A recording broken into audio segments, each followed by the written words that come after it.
എടാ അതൊക്കെ ഭയങ്കര ബോറാ. നമുക്ക് വേറെ ഗെയിം കളിച്ചാലോ? എന്ത് ഗെയിം കളിക്കാനാ? ഞാൻ എല്ലാവരുടെയും പേരെഴുതി ബൗളിലിടും, എന്നിട്ട് ഓരോന്നായിട്ട് എടുക്കും. എന്നിട്ട് ആരുടെ പേരാണോ വരുന്നത് അയാൾ ഞാൻ പറയാൻ ഡയറി ചെയ്യണം. ഇൻട്രസ്റ്റിംഗ് അല്ലേ?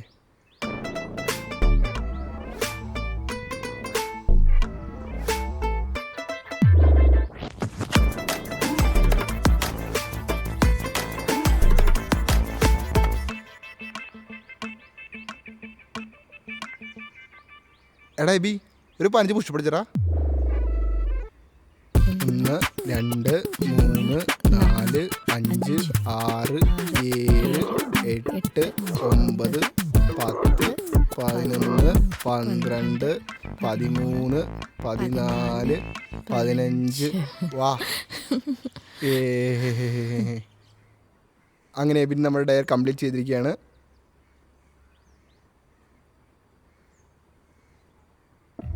ഇനി നീ പറഞ്ഞെടുക്ക്.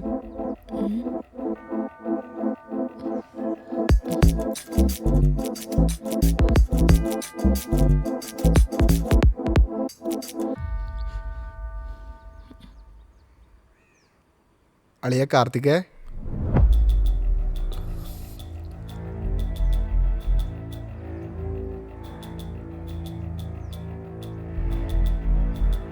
നീ നിത്യനൊന്ന് പ്രപ്പോസ് ചെയ്തേ.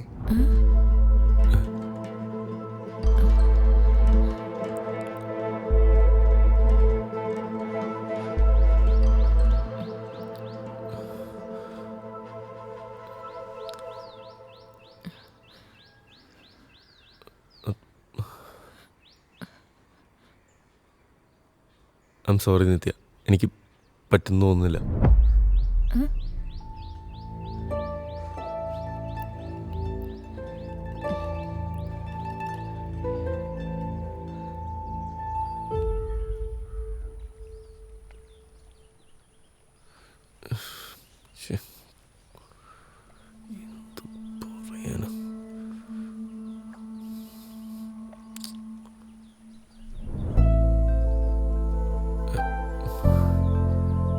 എന്താടോ, ഞാൻ അത്രയ്ക്ക് ബോറാണോ? അല്ല, അങ്ങനെയല്ല, പെട്ടെന്ന് അങ്ങനെ പറയാൻ പറഞ്ഞപ്പോൾ. സത്യം പറഞ്ഞാലുണ്ടല്ലോ, തന്നോടാ താങ്ക്സ് പറയാനുള്ളത്. താൻ എന്നെ പ്രപ്പോസ് ചെയ്തായിരുന്നെങ്കിൽ ഞാൻ മറുപടി പറയേണ്ട വന്നേനെ. എനിക്കാണെങ്കിൽ എസ് പറയാനും പറ്റില്ല. നോ പറഞ്ഞാൽ തന്നെ കളിയാക്കുന്ന പോലെ ആവും. അവിടെ നിന്ന് എങ്ങനെയെങ്കിലും ഒന്ന് ഇറങ്ങിപ്പോണമെന്ന് വിചാരിക്കുമ്പോഴാ താൻ പോയത്. അപ്പം ഞാനിങ്ങി പോന്നു. കാർത്തിക്, നിത്യ. എങ്ങനെ ഇവിടെ എത്തിയേ? അതിപ്പോൾ അതിലൊരാൾ എൻ്റെ ഫ്രണ്ടാ. ഇങ്ങനെ ഓരോ വീക്കെൻഡിൽ ഓരോ പരിപാടിയും കൊണ്ടുവരും. ഞാൻ മാക്സിമം അവോയ്ഡ് ചെയ്യും, പക്ഷേ ഇത്തവണ പറ്റിയില്ല. എൻ്റെ അവസ്ഥ ഇതൊക്കെ തന്നെയാണ്. അവിടെ എൻ്റെ തൊട്ടടുത്തിരുന്നവർ 5 മിനിറ്റ് കൊണ്ട് അവിടെ ഉണ്ടായിരുന്ന പകുതി വരെ കുറ്റം എന്നോട് പറഞ്ഞു.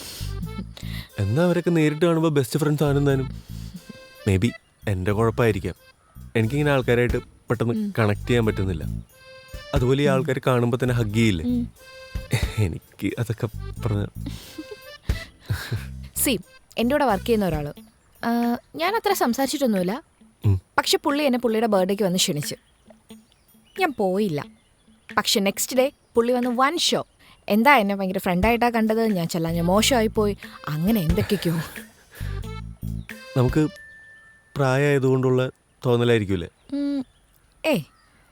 നമുക്ക് ഓരോരുത്തർക്ക് ജീവിതത്തെ പറ്റി ഓരോ കാഴ്ചപ്പാടല്ലേ. എനിക്കാണെങ്കിൽ ജോലി തിരക്കൊക്കെ കഴിഞ്ഞ് ആകെ കുറച്ച് സമയം കിട്ടുന്നത് വീക്കെൻഡിലാണ്. അപ്പോഴും ഇങ്ങനെ ഓരോരോ പരിപാടിയും കൊണ്ടുവരും. എനിക്ക് ബുക്സ് വായിക്കാൻ ഭയങ്കര ഇഷ്ടമാണ്, അതുപോലെ കുക്ക് ചെയ്യാനൊക്കെ. വീക്കെൻഡിൽ അങ്ങനെയൊക്കെ ചെയ്തിരിക്കാന്ന് ഓർക്കുമ്പോഴാണ് ഇങ്ങനെ ഓരോരോ. ഓ, കുക്ക് ചെയ്യാൻ ഭയങ്കര ഇഷ്ടമല്ലേ? ചെറുതായിട്ട് അങ്ങനെ. എനിക്കും ഭയങ്കര ഇഷ്ടമാണ്, പക്ഷേ കുക്ക് ചെയ്യാനല്ല, കഴിക്കാൻ.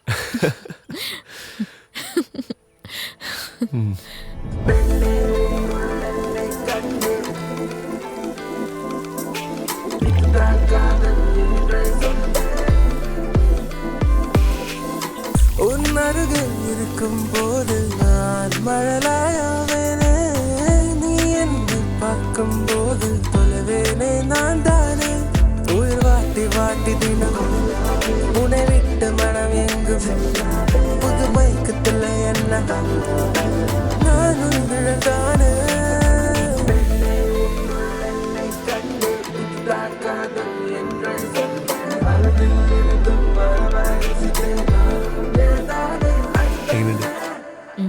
അടിപൊളിയായിട്ടുണ്ട്. അല്ല, എന്താ ഇൻഗ്രീഡിയൻസ്? ഇതെവിടെ നിന്നാണ് പഠിച്ചേ? ഞാൻ ഈ റോഡിലുണ്ടായിരുന്ന ടൈമിൽ അവിടെ കറിദോശയൊക്കെ നല്ല ഫേമസാണ്. ഉം. ഞാനപ്പോൾ എൻ്റെ ഒരു വർഷം ട്രൈ ചെയ്തതാണ്. ഉം. പക്ഷെ എന്നാലും ഇൻഗ്രീഡിയൻസ് എന്താണെന്ന് പറയത്തില്ല അല്ലേ? അത്ര വലിയ സംഭവമൊന്നുമല്ല, ഉം. കണ്ടുപിടിക്കാവുന്നുള്ളൂ. ഗസ് ചെയ്ത് നോക്കട്ടെ.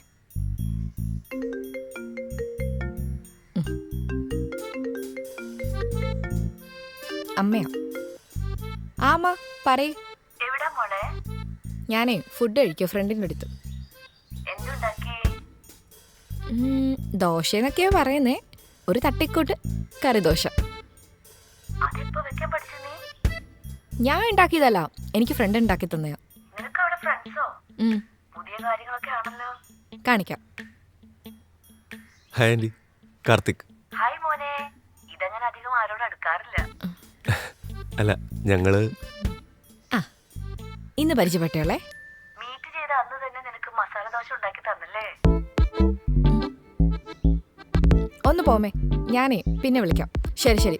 ആ അമ്മാണ് നല്ല ആക്റ്റീവാണല്ലോ. നല്ല ആക്റ്റീവാ. അയ്യോ ഒരു മിനിറ്റ്. ഹലോ. ആ ഞാൻ ഇപ്പം അയക്കാം. ആ എടോ, തൻ്റെ കയ്യിൽ ലാപ്ടോപ്പ് ഉണ്ടോ? ആ, എനിക്ക് ചെറിയൊരു അർജൻറ്റ് വർക്ക് ഉണ്ട്, ഒന്ന് തരുമോ? ഇപ്പോൾ ആണോ? ഓക്കെ, ഒരു മിനിറ്റ്.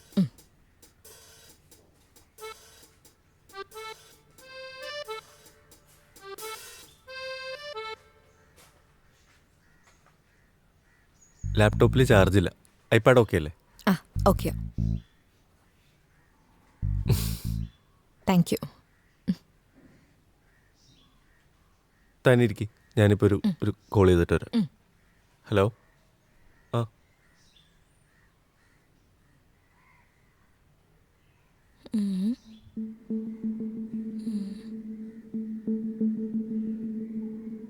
കാർത്തി.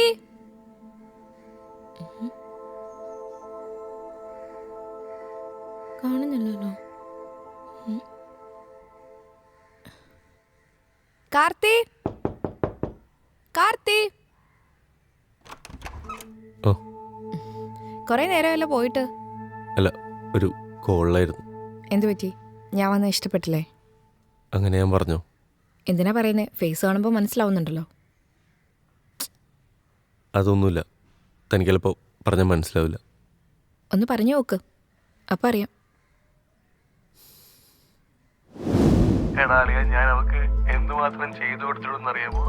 ഞാൻ അത്രമാത്രം അവൾ ഇൻവോൾവ് ആയിപ്പോയി. പക്ഷെ അവൾ എന്നിട്ട് എന്തുകൊണ്ടാണ് എൻ്റെ അടുത്ത് അങ്ങനെ പറഞ്ഞതെന്നോ എൻ്റെ അടുത്ത് അങ്ങനെ ചെയ്യുമെന്നോ എനിക്കറിയത്തില്ല. അത് എനിക്ക് എങ്ങനെ പറഞ്ഞു മനസ്സിലാക്കണമെന്ന് എനിക്ക് അറിയത്തില്ല. അത് അത്രമാത്രം ടഫ് സ്റ്റേജിലൂടെ ഞാൻ പോകുന്നത്.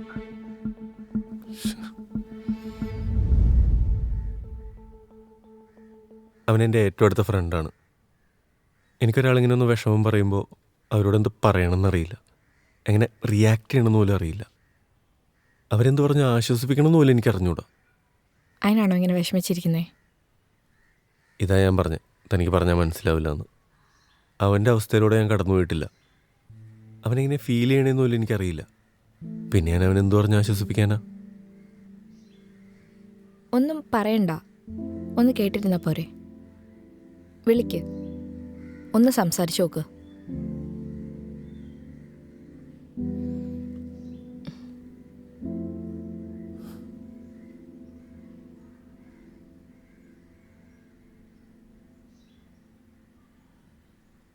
അളിയ, നീ പറ, ഞാൻ കേൾക്കാം.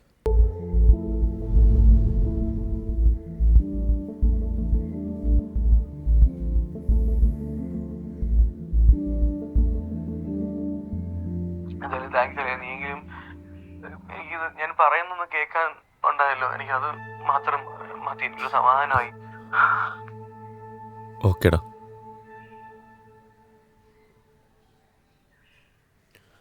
കാർത്തി, ഈ കേട്ടിരിക്കാൻ ആളെ കിട്ടുമെന്ന് പറഞ്ഞാലേ അത് കുറച്ച് പാടാ. ഈ വിഷമങ്ങൾ പറയുമ്പോൾ ഒന്ന് കേട്ടിരുന്നാൽ മതി, അത് തന്നെ വലിയ കാര്യമാണ്.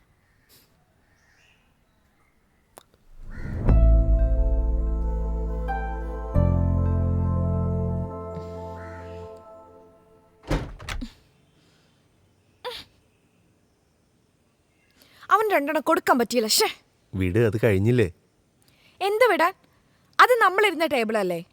ഒന്ന് കൈ കഴുകാൻ പോയപ്പോഴത്തേക്ക് അവന്മാർ അവിടെ വന്നിരുന്നു. ഞാനാണെങ്കിൽ മര്യാദയുടെ ഭാഷയിലാണ് പറഞ്ഞ്, ചേട്ടാ ഒന്ന് മാറി, ഇത് ഞങ്ങളുടെ ടേബിളാണ്. അപ്പോൾ അവന് ഭയങ്കര ഷോ. അവിടെ വേറെയും ടേബിൾ ഉണ്ടായിരുന്നല്ലോ. നമ്മളാണെങ്കിൽ ഫുഡ് കഴിച്ചിട്ട് വരികയും ചെയ്തു. ഇനി ഇതൊക്കെ പറഞ്ഞിട്ട് എന്തിനാ? കുറച്ചൊക്കെ ഗട്ട്സ് വേണം കാർത്തി. ഞാൻ വിചാരിച്ച് താനെങ്കിലും എന്തെങ്കിലും മിണ്ടോന്ന്. താനാണെങ്കിൽ ഒരുമാതിരി. വെറുതെ എന്തിനാ? പേടി. അതങ്ങ് സമ്മതിക്ക്.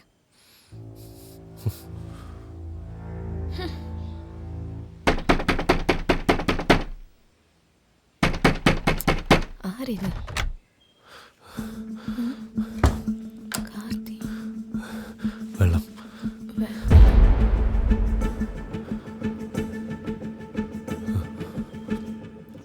എന്തു പറ്റി? എന്തേ ഷട്ടിലൊക്കെ? പേടിയാന്നുള്ളത് എൻ്റെ പരാതി തീർത്തുണ്ട്. അവന്താ ബോധമില്ലാണ്ട് റോട്ടിൽ കിടക്കുന്നുണ്ട്. നീ ഡ്രസ്സൊക്കെ എടുത്ത് പാക്ക് ചെയ്യ്. നമുക്ക് 2 ദിവസം എവിടെയെങ്കിലും മാറിക്കാം. എന്തിന്? നമ്മൾ ഒരുമിച്ചല്ലേ? നിന്റെ പ്രശ്നത്തിനല്ലേ ഞാൻ പോയി തല്ലിയത്. അവൻ ബോധം പോണതിന് മുമ്പ് തിരിച്ചേരുന്നൊക്കെ പറയുന്നത് കേട്ടു.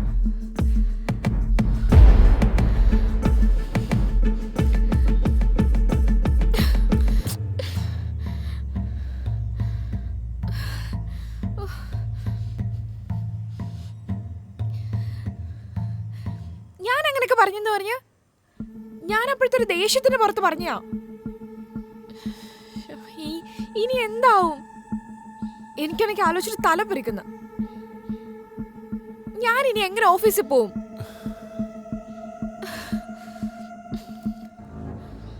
നീ ഇങ്ങനെ പേടിക്കാതെ. ഈയിടെ നിന്നോട് ആര് പറഞ്ഞു അവനെ പോയി തല്ലാൻ? നിനക്ക് സംസാരിച്ച പോരായിരുന്നോ? ഇയാളല്ലേ പറഞ്ഞേ 2 പൊട്ടിക്കാൻ തോന്നിന്നു. കുറച്ച് കോമൺ സെൻസ് വേണ്ടേ കാർത്തി? ആദ്യം പേടി, ഇപ്പൊ കോമൺ സെൻസ്. കൊള്ളാം.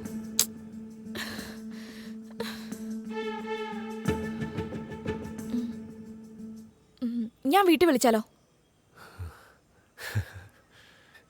ചിരിക്കല്ലേ?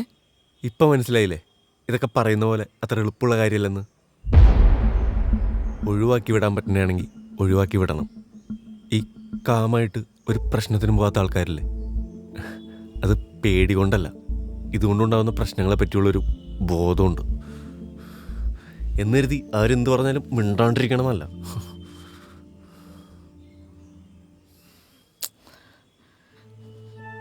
സോറി, പക്ഷെ നമ്മൾ ഇനി എന്ത് ചെയ്യും? എന്ത് ചെയ്യാൻ? എനിക്കെന്താ വയ്യേ നീ പറയുന്നേട്ട് ഓരോരുത്തരെ പോയി തല്ലാൻ? ഇത് വെറും ഷോ. എടാ നിന്നെ ഉണ്ടല്ലോ കള്ള. നിന്റെ ഉള്ള ജീവനങ്ങ് പോയി. ദുഷ്ട. എന്തായാലും നല്ലൊരു ഷർട്ടായിരുന്നു. അതിങ്ങനെ കുളവാക്കണ്ടായിരുന്നു. ഇച്ചിരി ചുളുങ്ങിയല്ലേ ഉള്ളൂ. നിനക്കത്ര വിഷമാണെങ്കിൽ നീ ഒരു ഷർട്ട് വാങ്ങിത്താ. അയ്യടാ, സ്വന്തമായിട്ടങ്ങ് വാങ്ങിച്ചാൽ മതി. ഓ, എന്നാ ഒരു ചായ ഇട്ട് തരാമോ? വേണ്ട, ഞാൻ ഇട്ടോളാം. 2 ചായ. ഓ, ചായപ്പൊടി എവിടെയാ? ആ ഷെൽഫിലുണ്ട്. ഓക്കെ.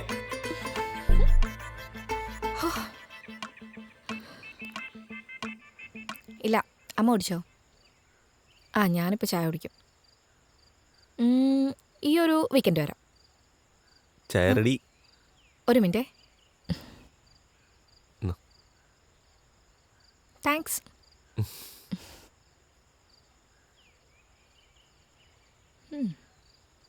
നമ്മൾ ആദ്യം കണ്ടപ്പോൾ എല്ലാവരും എന്നോടൊരു കാര്യം ചെയ്യാൻ പറഞ്ഞില്ലേ? ഞാനാണെങ്കിൽ ടെൻഷൻ അടിച്ച് എനിക്കതിനൊന്നും തോന്നണില്ല എന്ന് പറഞ്ഞൊരു കാര്യം.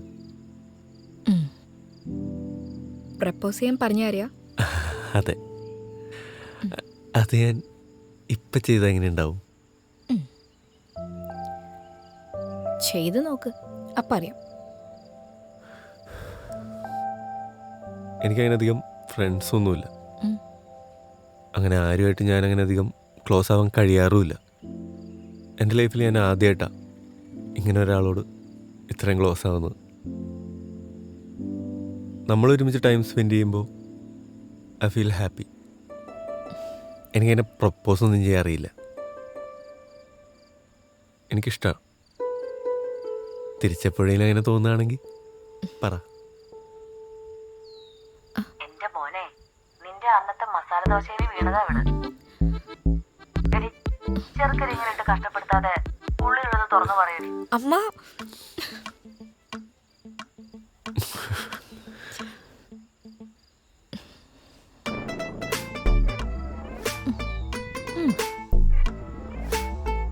പ്രപ്പോസൽ തിരക്കേടല്ല.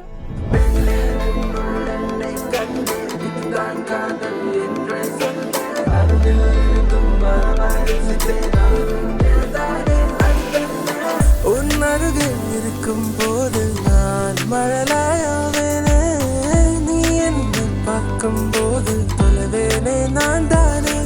உயிர் வாட்டி வாட்டி தினமும் உன்னை விட்டு மனம் எங்கும் புது மயக்கத்தில் என்ன நான் உன் நிழல்தானே.